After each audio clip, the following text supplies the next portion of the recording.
the full 15 minutes. We'll see. I have a few comments, but I don't do moral psychology, so this was fascinating to me. But I'm going to try my best, groping in the dark here, to have a few points of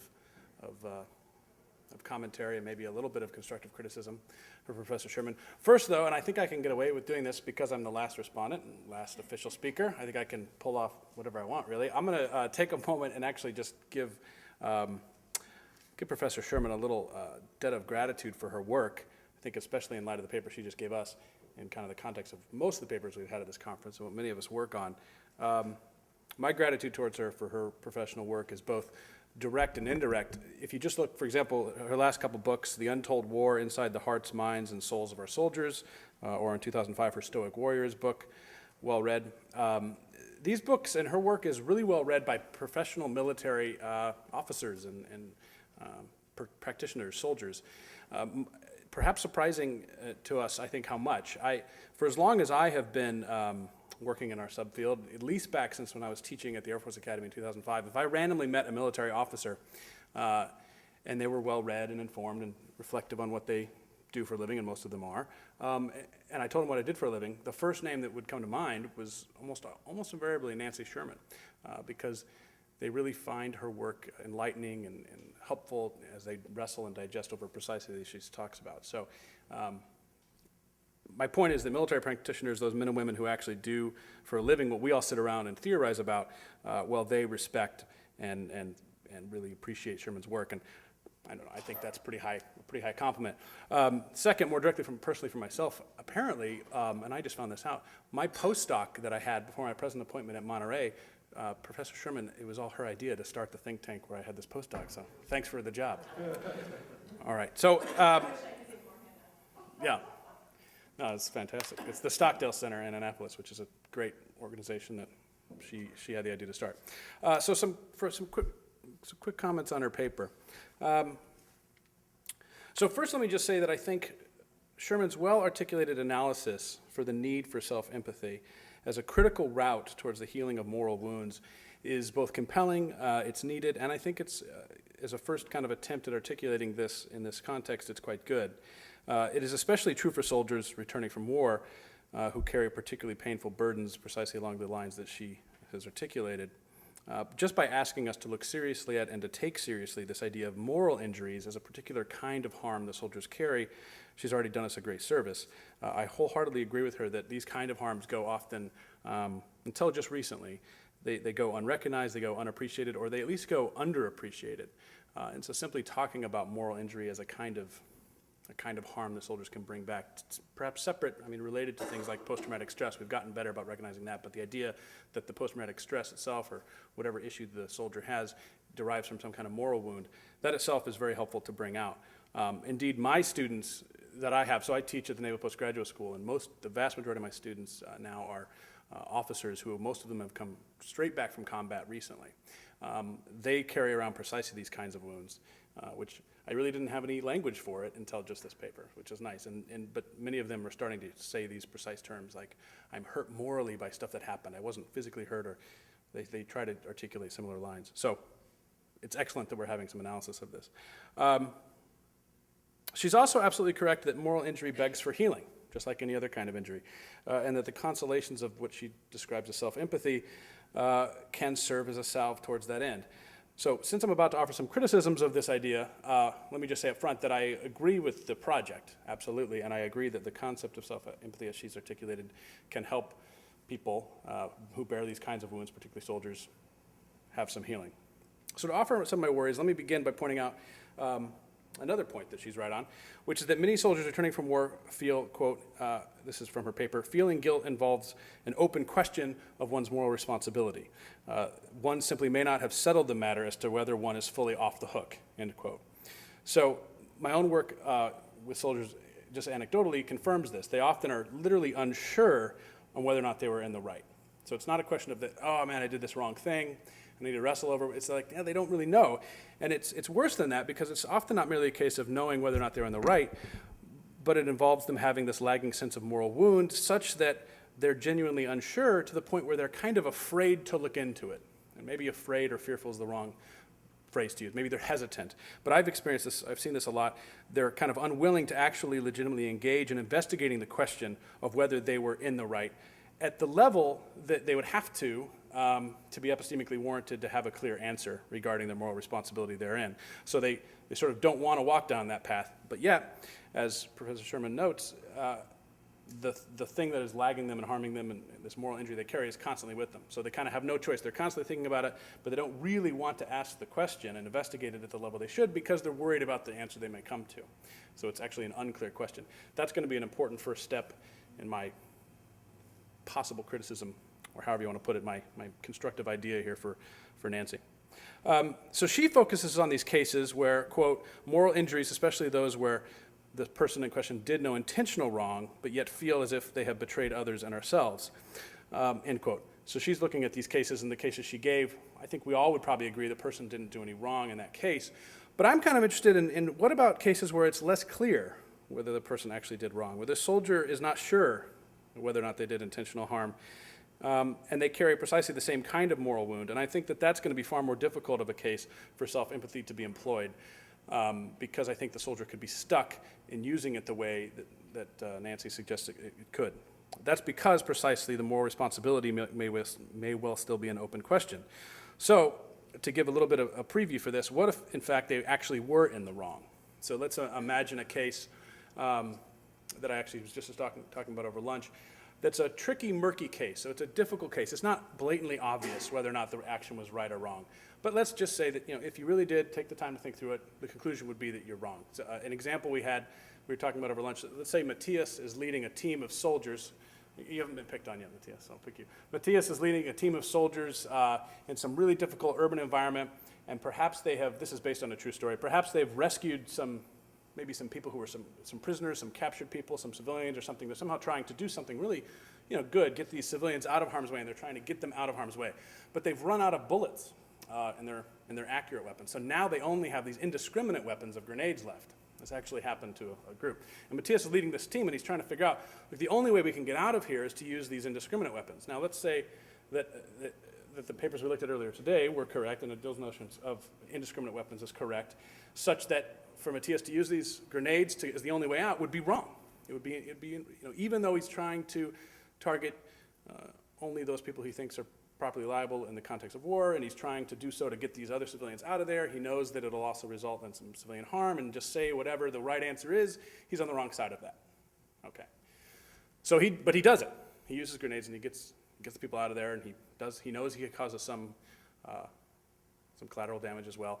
And now he's home from the war, and he has this moral wound.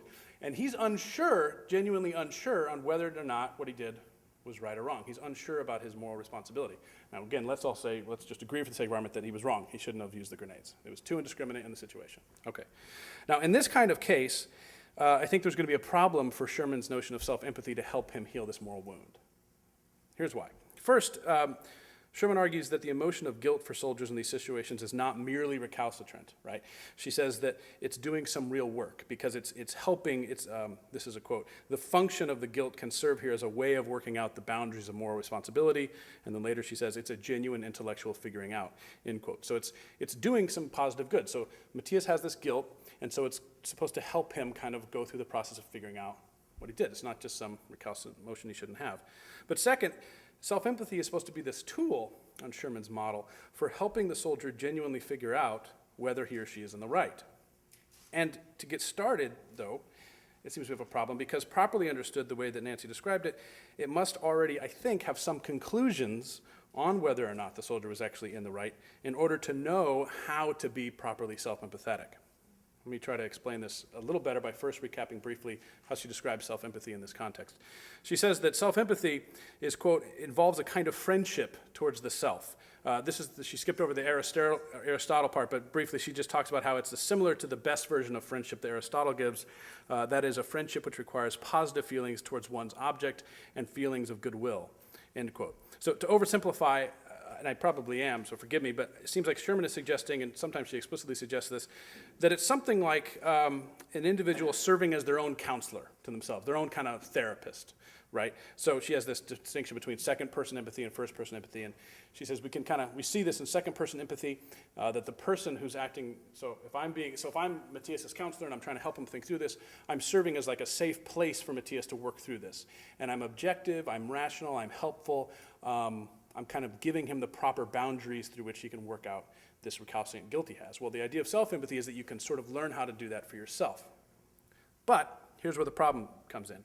Sherman stresses, she takes pains to say, but this isn't just a self-kindness. It isn't just a self-forgiveness. It might involve some of that, but it's not just that. Proper self-empathy, she says, is not a, quote, going gentle on oneself. So it's not just saying, oh, you're fine, you did a good job.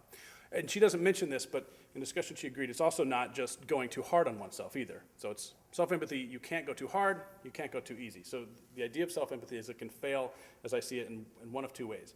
You can try to be self-empathetic, but you're actually being too easy on yourself, when you should be harder on yourself. Or you could be too hard on yourself when perhaps you shouldn't be as hard on yourself. So we can imagine Matthias doing this, and he's thinking through it, and he's not sure, remember, if he's actually in the right or wrong, and he has this recalcitrant guilt, so he's trying to practice self-empathy.